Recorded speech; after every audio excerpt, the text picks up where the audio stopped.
Many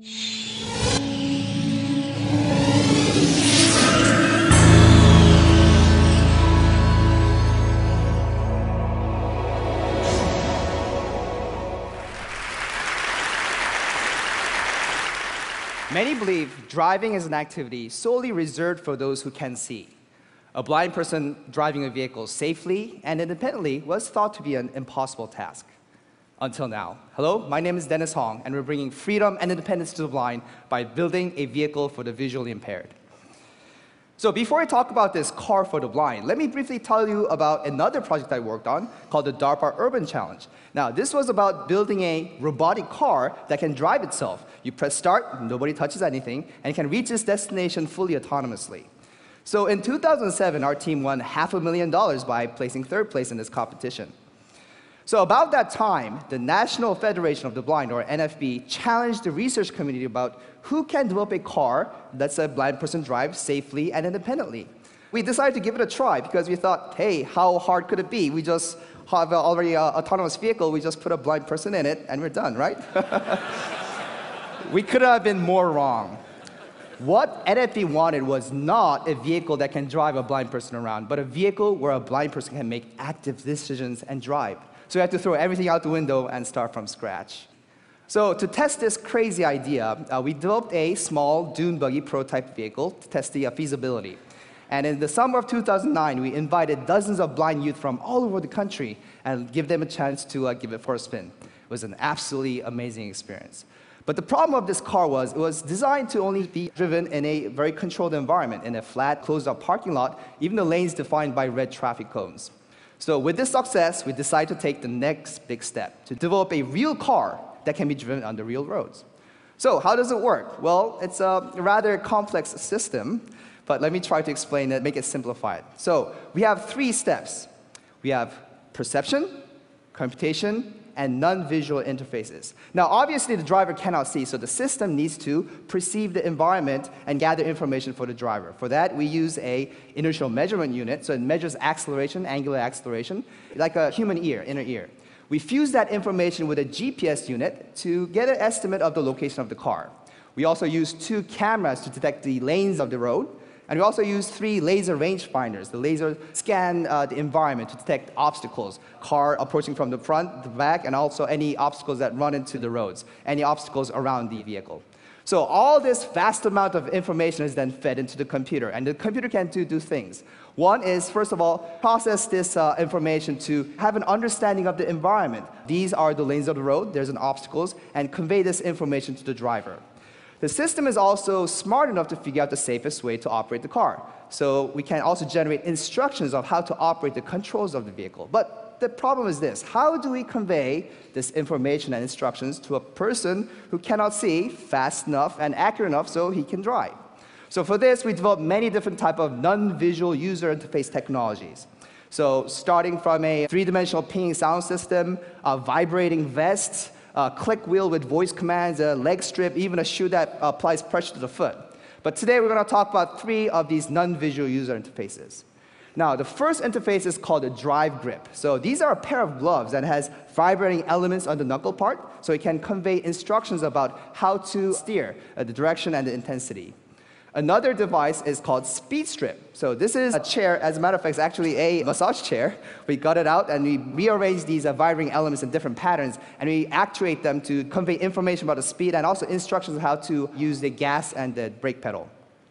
So over here, you can see how the computer understands the environment. And because you cannot see the vibration, we actually put red LEDs on the drive grip so you can actually see what's happening. This is the sensory data, and that data is transferred to the devices through the computer.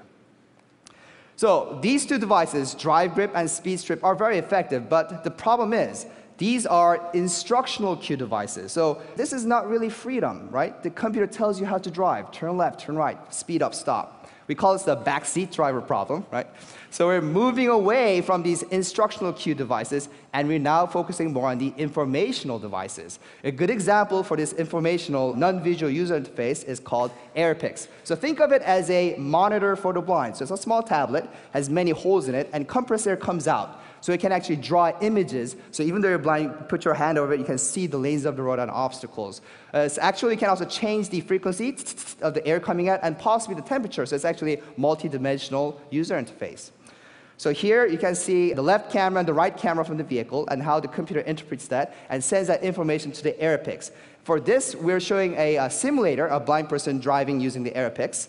This simulator was also very useful for training the blind drivers and also quickly testing different type of ideas for different type of non-visual user interfaces. So basically, that's how it works. So just a month ago, on January 29th, we unveiled this vehicle for the very first time to the public at the world-famous Daytona International Speedway during the Rolex 24 racing event. We also had some surprises. Let's take a look.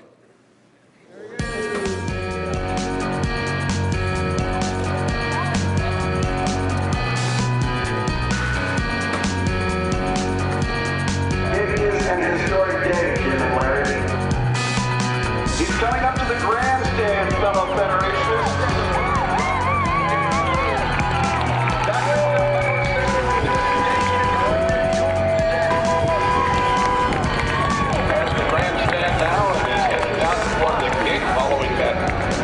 That's out in front of him. Well, there comes the first box, and now let's see if Mark avoids it. He does. He passes it on the right. Third box is out. The fourth box is out. And he's perfectly making his way between the two. He's closing in on the man to make the moving pass. Well, this is what it's all about, this kind of dynamic display of the capacity and ingenuity. He's approaching the end of the run, makes his way in between the barrels that are set up there.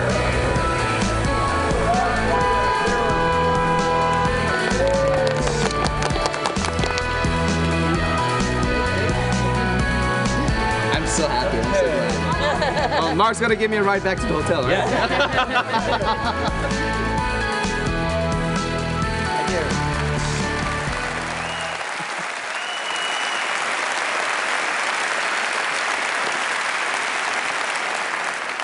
So, since we started this project, we've been getting hundreds of letters, emails, phone calls from people from all around the world. Letters thanking us, but sometimes we also get funny letters like this one. Now I understand where there's Braille on a drive of ATM machine, right? But sometimes I also do get, I wouldn't call it hate mail, but letters of really strong concerns. Dr. Hong, are you insane? Trying to put blind people on the road? You must be out of your mind. Right? But this vehicle is a prototype vehicle, and it's not going to be on the road until it's proven safe or safer than today's vehicle, and I truly believe this can be happen. But still, would the society, would they accept such a radical idea? How are we going to handle insurance? How are we going to issue a driver license? There's many of these kind of different hurdles besides technological challenges that we need to address before this becomes a reality. Of course, the main goal of this project is to develop a car for the blind, but potentially more important than this is the tremendous value of the spin-off technology that can come from this project. The sensors that we use can see through the dark, the fog, and rain, and together with these new type of interfaces, we can use these technologies and apply to safer cars for sighted people. Or for the blind, everyday home appliances in the educational setting, in the office setting. Just imagine, in a classroom, a teacher writes on the blackboard, and a blind student can see what's written and read using these non-visual interfaces. This is priceless. So today, the things that I've shown you today is just the beginning. Thank you very much.